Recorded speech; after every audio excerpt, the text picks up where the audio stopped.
Bismillahirrahmanirrahim. Alhamdulillah. Innal hamdalillah nahmaduhu wa nasta'inuhu wa nastaghfiruh wa na'udzu billahi min shururi anfusina wa min sayyiati a'malina. May yahdihillahu fala mudilla lahu wa may yudlil fala hadiya lahu. Asyhadu an la ilaha illallah wahdahu la syarika lahu wa asyhadu anna sayyidana Muhammadan abduhu wa rasuluhu la nabiyya wa la rasula ba'dah. Allahumma shalli wa sallim wa barik ala sayyidina Muhammad wa ala alihi wa sahbihi wa barik wa sallim ajma'in. Faya ibadallah, usi nafsi wa iyyakum bitaqwallah, faqad fazal muttaqun. Qala Allah Ta'ala fil Qur'anil 'azim, a'udzu billahi minasyaitonir rajim. Ya ayyuhalladzina amanu taqullaha haqqa tuqatih wa la tamutunna illa wa antum muslimun. Wa qala fi ayatin ukhra, ya ayyuhan nasu taqu rabbakumul ladzi khalaqakum min nafsin wahidah wa khalaqa minha zawjaha wa batha minhuma rijalan katsiran wa nisaa'a. Wattaqullaha alladzi tasaaluna bihi wal arham, innallaha kana 'alaikum raqiba. Shadaqallahul 'adzim wa shadaqa rasuluhun nabiyyul karim wa nahnu 'ala dzalika minasyahidin wasyakirin. Hadirin jamaah salat Jumat Masjid Al-Mu'izz rahimakumullah. Pertama dan paling utama, marilah kita panjatkan puja dan puji syukur kehadirat Allah Subhanahu wa taala. Karena rahmatnya, taufik, inayah, dan hidayahnya, atas karunia Allah, kita siang hari ini masih bisa bersama-sama berkumpul di Masjid Al-Mu'izz ini dalam keadaan iman, Islam, dan tentunya dalam keadaan sehat walafiat, untuk bersama-sama menjalankan kewajiban sebagai seorang muslim, yaitu sholat Jumat secara berjamaah.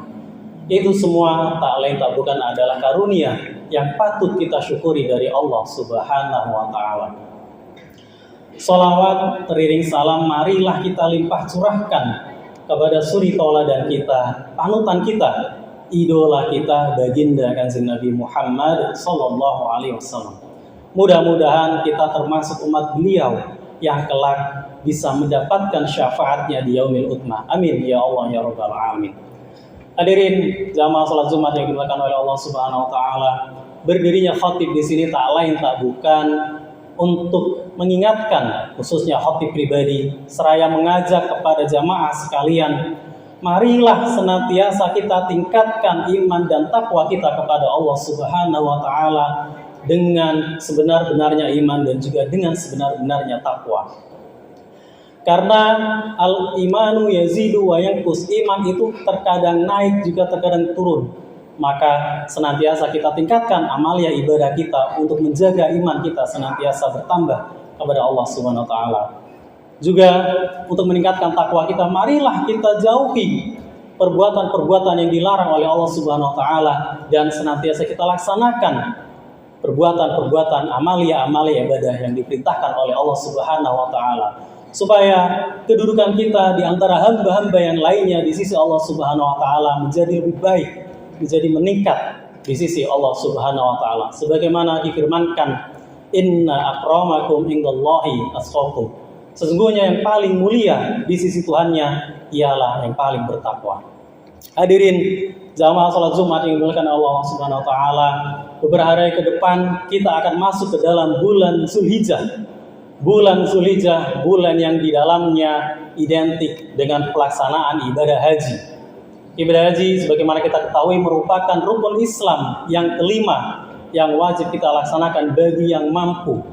Dan di dalam bulan Zulhijjah ada sebuah keteladanan dari seorang nabi yang berjuluk Khalilullah, dari baginda Nabi Ibrahim alaihissalam beserta keluarganya, khususnya putra beliau yaitu Ismail alaihissalam. Di sana ada sebuah napak tilas sejarah keluarga Nabi Ibrahim alaihissalam tentang kepasrahan total kepada Allah Subhanahu wa taala, tentang pengorbanan ego, dan juga tentang keteguhan hati. Juga terlebih lagi tentang bagaimana cara mendidik anak supaya berbakti kepada orang tua, supaya taat kepada Allah Subhanahu wa taala. Maka baginda Nabi Ibrahim berdoa kepada Allah di dalam mendidik putra beliau.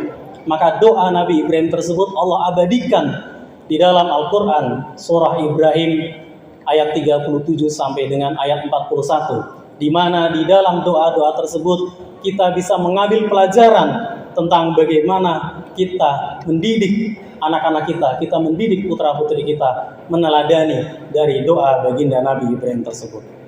Yang pertama, teladanan yang bisa kita teladani dari Nabi Ibrahim adalah menumbuhkan rasa cinta kepada masjid pada diri anak kita. Sebagaimana doa beliau di dalam surah Ibrahim ayat 37, A'udzubillahi minasyaitonir rajim. Rabbana inni askantu min dzurriyyati biwadin ghairi dzi syar'in 'inda baitikal muharram Rabbana liyuqimus salata faj'al af'idatan minan nasi tahwi ilaihim warzuqhum minats thamarati la'allahum yashkurun. Yang artinya, ya Tuhan kami, sesungguhnya aku telah menempatkan sebagian keturunanku di lembah yang tidak ada tanamannya dan berada di sisi rumahmu Baitullah yang dihormati. Ya Tuhan kami, demikian itu kami lakukan agar mereka melaksanakan sholat. Maka jadikanlah hati sebagian manusia cenderung kepada mereka dan anugerahilah mereka rezeki dari buah-buahan. Mudah-mudahan mereka bersyukur. Masiran muslimin rahimakumullah, ayat ini mengandung perintah atau keteladanan baginda Nabi Ibrahim alaihissalam untuk membuat anak senantiasa dekat dengan Baitullah. Maka bisa keteladani kita membuat anak-anak kita dekat kepada masjid-masjid kita. Dengan membiasakan anak pergi ke masjid, maka akan membuat hati anak-anak kita tertambat kepada masjid. Maka ketika mendengar azan, anak-anak kita akan mudah terpanggil untuk segera pergi ke masjid dan melaksanakan sholat 5 waktu. Karena hati orang atau anak-anak kita yang sudah tertambat ke masjid, maka dia akan merasa gelisah bila waktu telah tiba dan dia tidak segera pergi ke masjid. Mudah-mudahan berdasarkan ayat ini kita bisa meneladani untuk mendidik anak-anak kita. Selanjutnya, teladanan yang kedua adalah di dalam doa beliau di surah Ibrahim ayat 38, yaitu ajarkan anak untuk memilih teman yang baik. Sebagaimana doa beliau, Rabbana innaka ta'lamu ma nukhfi wa ma nu'lin wa ma yakhfa 'ala Allahi min syai'in fil ardi wala fis sama'. Yang artinya, ya Tuhan kami, sesungguhnya Engkau mengetahui apa yang kami sembunyikan dan apa yang kami tampakkan. Tidak ada sesuatu pun yang tersembunyi bagi Allah, baik yang ada di bumi maupun yang ada di langit. Berkenaan dengan ini, Abu Hurairah berkata bahwasanya baginda Nabi Muhammad SAW bersabda, agama seseorang dikenal dari temannya, maka perhatikanlah siapa temanmu. Mempunyai teman yang baik itu sangatlah penting, terlebih bagi anak-anak kita. Maka kita harus senantiasa memilihkan tempat-tempat atau teman-teman yang baik bagi anak-anak kita. Kita pilihkan tempat dia bermain yang baik, kita pilihkan tempat dia belajar, menuntut ilmu. Kita pilihkan tempat yang baik sehingga dia akan mendapatkan teman-teman yang baik, teman-teman yang berada dalam ketaatan kepada Allah Subhanahu wa taala. Terkait itu juga seorang penyair berkata, janganlah bertanya siapa dia, tapi tanyakanlah siapa temannya. Selanjutnya, keteladanan yang bisa kita ambil dari baginda Nabi Ibrahim alaihissalam di dalam surah Ibrahim ayat 39, yaitu ajarkan anak untuk pandai bersyukur. Allah Subhanahu wa taala berfirman, A'udzubillahi minasyaitonirrajim. Alhamdulillahilladzi wahaba li 'alal kibari Ismail wa Ishaq inna rabbi lasami'ud du'a. Yang artinya segala puji bagi Allah yang telah menganugerahkan kepadaku di hari tuaku Ismail dan Ishak. Sesungguhnya Tuhanku benar-benar maha mendengar, memperkenankan doa. Quran Surah Ibrahim ayat 39. Ma'asyiral muslimin rahimakumullah, memiliki anak yang pandai bersyukur merupakan dambaan setiap orang tua.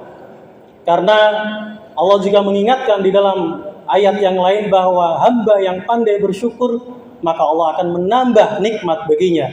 Sedangkan hamba yang tidak pandai mensyukuri nikmat atau kufur nikmat, maka Allah akan berikan ia azab yang sangat pedih. Maka memiliki anak yang pandai bersyukur ada sebuah dambaan dan juga anugerah bagi setiap orang tua. Terlebih di zaman seperti sekarang ini, zaman yang serba materialistis dan juga hedonis, zaman yang bisa membawa anak-anak kita untuk jauh dari agama. Anak-anak kita mudah saja terpapar perilaku-perilaku negatif dari gadget, dari handphone, dari apa yang dia bisa lihat dari dalam rumah-rumah mereka.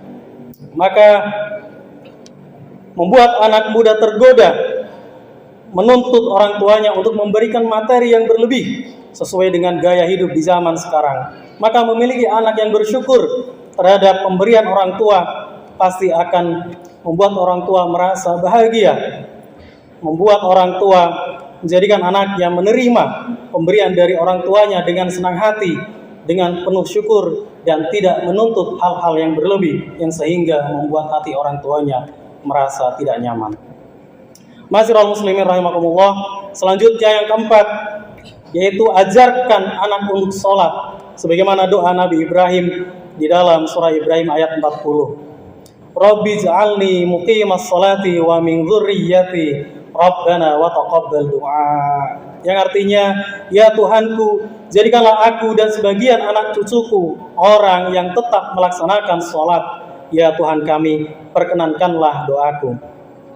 Sholat sebagaimana kita ketahui adalah tiang agama. Orang yang mendirikan sholat seolah-olah dia telah mendirikan agama. Dan orang yang tidak melaksanakan sholat seolah-olah dia meruntuhkan agama Islam itu sendiri. Maka sholat menjadi penting dan sholat 5 waktu wajib untuk kita laksanakan setiap hari. Dan sholat juga adalah amalan atau amaliyah yang pertama kali akan dihisab oleh Allah Subhanahu wa taala. Maka sholat menjadi tolak ukur bagi amaliyah ibadah kita yang lainnya. Jika baik sholat kita, maka insya Allah akan baik pula amaliyah ibadah kita yang lainnya. Jika berantakan sholat kita, maka hampir bisa dipastikan berantakan pula amaliyah ibadah kita yang lainnya.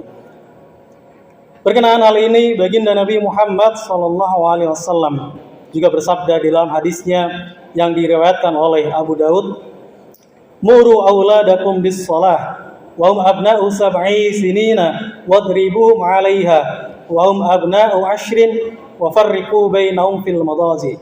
Yang artinya, suruhlah anak kalian salat ketika berumur 7 tahun, dan kalau sudah berusia 10 tahun meninggalkan salat, maka pukullah ia dan pisahkanlah tempat tidurnya antara anak laki-laki dan anak perempuan. Hadis riwayat Abu Daud. Di dalam hadis ini ada kata pukullah. Tentu perintah Nabi tersebut bukan mukul dalam artian untuk menyakiti, untuk melukai anak-anak kita, tapi untuk menunjukkan keseriusan kita membina anak kita untuk melaksanakan ibadah sholat. Karena itu untuk mendidik, untuk menunjukkan keseriusan bahwa perintah sholat adalah sebuah perintah yang serius, perintah yang wajib, yang harus dilaksanakan dari Allah Subhanahu wa taala. Karena ketika anak kita lalai terhadap sholatnya, membuat kita sebagai orang tua bisa sedih, bahkan marah. Tapi marahnya karena kita sayang kepada anak kita supaya taat kepada Allah Subhanahu wa taala. Yang terakhir, dari keteladanan baginda Nabi Ibrahim alaihissalam di dalam surah Ibrahim, sebagaimana doa beliau di dalam ayat 41, A'udzubillahi minasyaitonirrajim. Rabbana ighfirli wa liwalidayya wa lil mu'minina yauma yaqumul hisab. Yang artinya, ya Tuhan kami, ampunilah aku, kedua orang tuaku, dan orang-orang mukmin pada hari diadakan perhitungan, yaitu hari kiamat. Ma'asyiral muslimin rahimakumullah, maka memiliki anak yang berbakti adalah kebanggaan yang luar biasa bagi orang tua, bagi kita semua sebagai orang tua.